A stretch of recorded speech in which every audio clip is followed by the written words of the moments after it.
Eh bien bonjour à tous et bienvenue dans cette nouvelle présentation de réplique. Alors aujourd'hui je vais vous présenter deux modèles de chez Evolution Airsoft. L'URX3 12 pouces et demi M4 Carbine que voici.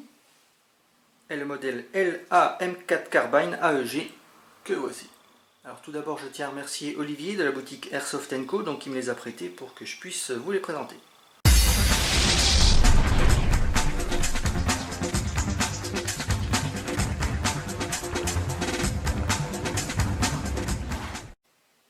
Alors avant de commencer, j'en entends déjà certains d'entre vous qui hurlent au scandale en disant « Ouais, les cache-flammes ils sont orange, c'est dégueulasse !»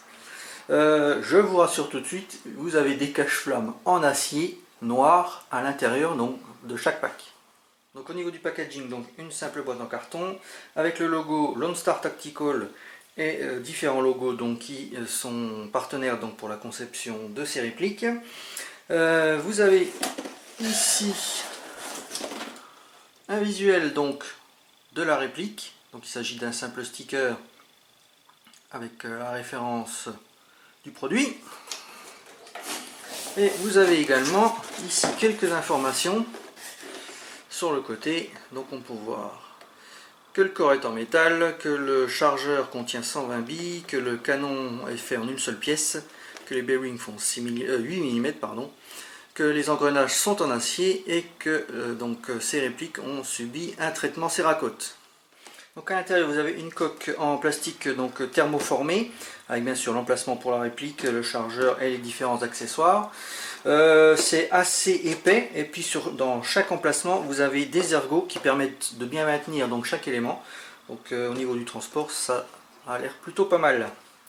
Petit point sympa également, vous avez une petite poignée de transport. Donc ça peut servir, ne serait-ce que le jour où vous l'achetez. Alors au niveau du contenu de la boîte, donc en plus de la réplique, vous aurez un petit peu de documentation, pas grand chose. Vous avez déjà un certificat de qualité avec différents points de contrôle donc visés par l'employé qui s'occupe du packaging. Donc comme vous pouvez le voir, ici vous avez un numéro de série car chaque réplique a son propre numéro, donc ça c'est pas mal. Et sinon, donc vous avez une petite notice explicative, mais alors vraiment très succincte, avec vraiment le B.A.B.A. de chez B.A.B.A. Donc à l'intérieur également le chargeur, donc fameux chargeur sous licence X-Mag, dont on voit les marquages ici. Donc chargeur en plastique. Par contre, pour du plastique, je trouve assez dense. Il est assez lourd. Donc vous avez la fameuse texture en nid d'abeille, donc typique de la marque. Au talon vous avez également... Alors vous avez cette pièce là que vous pouvez enfoncer, vous pouvez retirer le talon de chargeur. La pièce s'enlève, vous ferez gaffe, il y a un ressort en dessous. Par contre je ne sais pas à quoi sert ce démontage parce qu'après a priori on ne fait plus rien de particulier. Donc je pense que ça devait être juste pour reproduire peut-être une fonction du chargeur réel. En tout cas, ça n'a pas l'air d'aider au démontage du chargeur. En tout cas, j'ai pas trouvé. Donc au niveau marquage ici, 5,56 par 45 mm NATO. Alors également présent dans le packaging, donc vous avez un sachet d'accessoires, donc de chez Ditac. Donc vous avez déjà les organes de visée qui sont amovibles de type flip-up. Vous avez également, je sortirai tout à l'heure du sachet pour vous montrer un peu mieux, vous avez un outil qui permet de régler donc le guidon. Vous avez ensuite un cache-flamme métallique pour remplacer le fameux cache-flamme orange. Et vous avez également une goupille, je vous montrerai également tout à l'heure. Vous avez une goupille classique d'origine, mais vous pouvez changer cette goupille parce qu'elle a un aspect légèrement différent. Et vous avez également ici des rails avec sa visserie. Sur l'autre modèle, je vous montrerai tout à l'heure, vous avez non pas des rails mais des plaquettes. Ensuite vous avez une poignée, donc sur les deux modèles, là vous avez un modèle TAN, sur l'autre modèle c'est un modèle un peu plus grand, donc simple hein, pour la monter, vous dévissez cette partie, vous retirez la mâchoire, vous placez la poignée à l'endroit où vous voulez sur le rail, vous remettez le tout et c'est marre. Alors petite particularité également des poignées, des deux d'ailleurs, vous avez ici un petit pad en caoutchouc, vous pincez là et vous découvrez un petit logement. Pour y glisser des piles par exemple, ça peut être pas mal. Poignée en plastique, pareil, assez dense je trouve pour la taille. Donc je pense que c'est pas du plastique de foire. Alors, je vous montre l'autre modèle de poignée, donc noir, un peu plus longue, même principe. Hein. Ici, vous voyez sur ce modèle, donc vous avez deux plaquettes ainsi qu'un stop hand pour mettre en dessous, avec évidemment sa visserie. Et je viens également de voir que le cache-flamme est différent de l'autre modèle. Là, c'est un peu plus classique, l'autre un petit peu plus mastoc. Sinon, les mêmes organes de visée et la même goupille que tout à l'heure. Alors, on va déjà commencer par les caractéristiques techniques. Donc, ce sont deux modèles qui sont fabriqués donc sous licence Lone Star Tactical et sous licence Exmag. Exmag qui est un fabricant de chargeurs. Au niveau de l'interne et des pièces d'accessoires, donc c'est Ditac, donc Dynamic Tactical, qui s'est chargé de concevoir cela.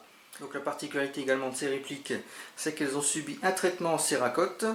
La gearbox est renforcée, avec changement rapide de ressort. Également un accès rapide donc au compartiment moteur, donc ça je vous montrerai tout à l'heure.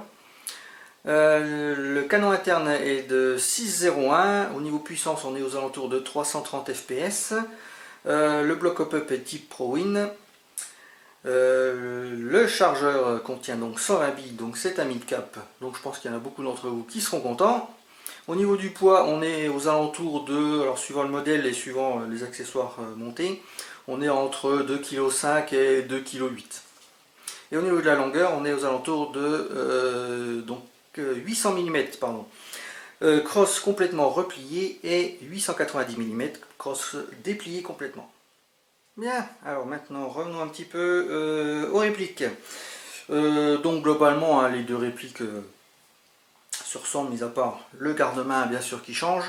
Sinon, c'est une plateforme type M4, vraiment classique, avec le sélecteur de tir comme d'habitude, donc safe, semi, full auto, avec l'écran bien marqué.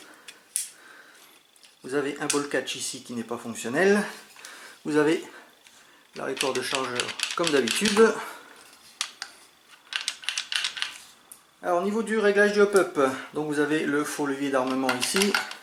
Donc vous ouvrez la fausse culotte. Alors, elle ne tient pas en arrière, malheureusement il va falloir maintenir le tout en arrière. Et vous avez ici donc la molette de réglage du hop-up. Donc assez facile à manipuler, hein, sans gants.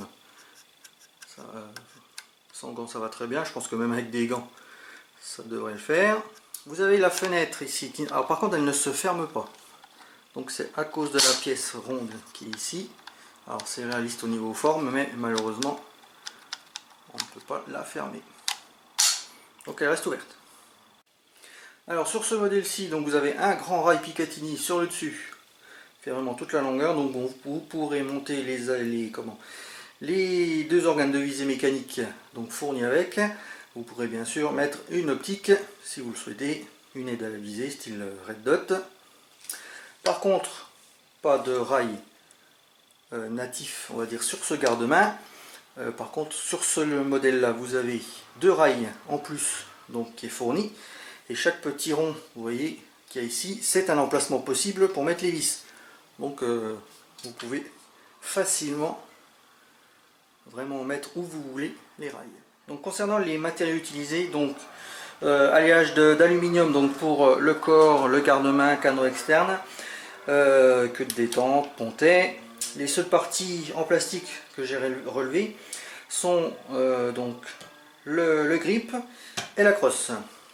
Alors voilà, je vais pouvoir vous montrer donc les organes de visée. Je les ai sortis de leur emballage. J'en ai également profité pour installer le cache-flamme métallique. Alors celui-là, il a quand même une belle tête, je trouve. Sur l'autre, c'est un modèle beaucoup plus classique, M4 classique, normal quoi. Donc les organes de visée sont en plastique. Par contre, c'est pas du plastique de foire. Donc flip up, comme j'ai dit tout à l'heure, vous appuyez dessus. Donc là, vous avez le guidon. ici, vous avez la hausse. Je peux vous dire que le bouton il veut pas casser, hein. Donc organe de visée réglable ici en dérive. Donc vous avez la molette avec, vous entendez les crans qui sont vraiment bien marqués. Vous avez également deux œilletons dont un est basculant, ce qui permet une visée on va dire rapide. Et là, dans cette position, donc c'est une visée beaucoup plus précise. Vous avez également une espèce d'ici de cran de mire façon pistolet. Donc je pense que ça doit être pour prendre une visée peut-être un petit peu plus haute. Et bien sûr, le cran de mire qui est réglable avec le petit outil que je vous ai montré tout à l'heure. Alors attention lorsque vous montrez les organes de visée. Le petit écrou, hop là, le petit écrou qui est là, il a tendance à se faire un peu la malle. Donc vous ferez gaffe. Donc ça, c'est la petite clé donc, qui permet de régler le guidon. Alors voici donc la fameuse goupille qui est livrée en plus. Alors pourquoi est-elle livrée en plus? Parce que si vous regardez bien là, donc ici vous avez une goupille avec une forme un petit peu particulière, et là vous avez une goupille classique. Donc pour que visuellement elle soit à peu près identique, eh ben, on vous en donne une en plus. Voilà, c'est vraiment qu'une question d'esthétisme. Donc le chargeur hein, qui rentre parfaitement. Alors faut taper un petit peu dessus quand même de temps en temps. Voilà, là il tient bien. Alors j'en profiter pour vous montrer un peu la compatibilité avec les autres, avec d'autres marques. Donc j'ai ma petite collection de chargeurs. Donc on va déjà commencer par le GSG, donc c'est un mid-cap 100, je sais plus combien, 120 bi aussi. On va tenter. Donc a priori c'est bon. Ouais, le petit téton il est ressorti, donc ça veut dire que ça fit bien. Là c'est un mid-cap sans marque, je sais plus la marque, enfin c'est du cheap pour AEG classique. Donc il tient aussi, il faut toujours taper un petit peu, hein. Par contre il redescend facilement. Ensuite pareil, mid-cap Amoeba, ça tient aussi. Bon, les Amoeba ils ont toujours un jeu d'enfer, donc ça c'est, là c'est le chargeur je pense, par contre il tient bien. Et enfin je possède un, alors c'est un BO Lonex en fast mag, c'est avec la petite tirette. Alors lui par contre il force un petit peu. Si on le rentre bien à droit, ça passe. A priori il tient. Ah, par contre ouais, pour le désengager, un petit peu plus compliqué. Il faut être vraiment bien en face du puits de chargeur. Donc ça passe, mais bon, c'est pas ce qu'il y a de mieux. Alors au niveau des attaches sangles, donc alors, vous n'avez pas d'attache sangle à ce niveau là. Par contre vous avez ici au niveau de la crosse une connexion donc QD, donc des deux côtés. Ici par contre, alors sur le garde-main je ne suis pas sûr que les ronds qui soient là soient vraiment des emplacements QD. Alors que sur l'autre modèle par contre, clairement, ça, bon, pareil hein, également la même chose sur la crosse, mais vous avez également ici donc deux emplacements de chaque côté. Il y en a même un en dessous. Alors là par contre, vous n'allez peut-être pas le voir, mais en fait dans le rond on voit qu'il y a une gorge, donc clairement c'est compatible QD. Donc vous avez deux emplacements sur le côté et de chaque côté. Vous en avez un en dessous et un également de chaque côté sur ce modèle là. Alors au niveau des marquages, alors marquage gravé au laser a priori, le numéro de série malgré qu'il soit Donc gravé et unique, donc chaque réplique a son numéro.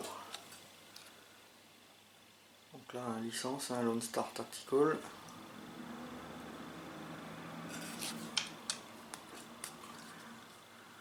Voilà, de ce côté-là, Evolution Airsoft avec le auto semi-safe habituel. Alors par contre, ça, ceux-là, ils sont moulés, ils sont pas gravés au niveau du secteur de tir. Ça, c'est moulé. On voit d'ailleurs, c'est pas tout à fait pareil. Alors, on voit également un traitement Cerakote, ça n'a rien à voir avec une vulgaire peinture. Hein. Donc là, pareil.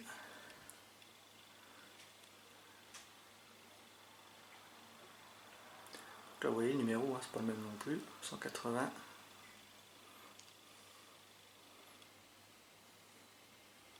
J'aime bien la structure de ce garde-main là, moi perso.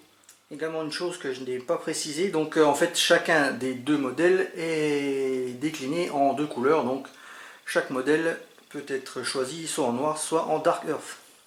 Bon, c'est pas tout ça, on cause, mais je vous ai pas encore montré comment placer la batterie. Alors batterie dans le tube de crosse. Donc pour ce faire, il faudra enlever la crosse parce qu'en fait la plaque de couche qu'il y a ici, d'ailleurs j'en ai pas parlé mais elle est caoutchouteuse, a priori elle est fixée à la crosse. Donc bah, pour l'enlever c'est simple, vous tirez cette partie là, vaut mieux être posé, c'est plus facile. Ah voilà. Ouais, poser droit ça va nettement mieux. Donc vous avez le câble ici. Je vais tenter de sortir, voilà, donc connectique type mini Tamiya. Donc clairement ici bah, c'est une petite batterie stick, donc bah, probablement LiPo 7.4 parce qu'une 8.4 NIMH en stick je pense que c'est un peu trop grand. Alors j'ai pas de simple stick, j'ai une double stick, mais on va quand même essayer de tester ça. Donc je vais brancher la batterie. Donc il n'y a pas de MOSFET dedans, il n'y a pas non plus de switch, donc ça va être une détente classique.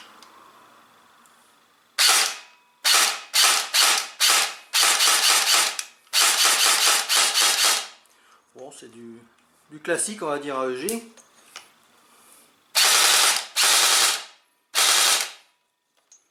Là, ça claque, la vache.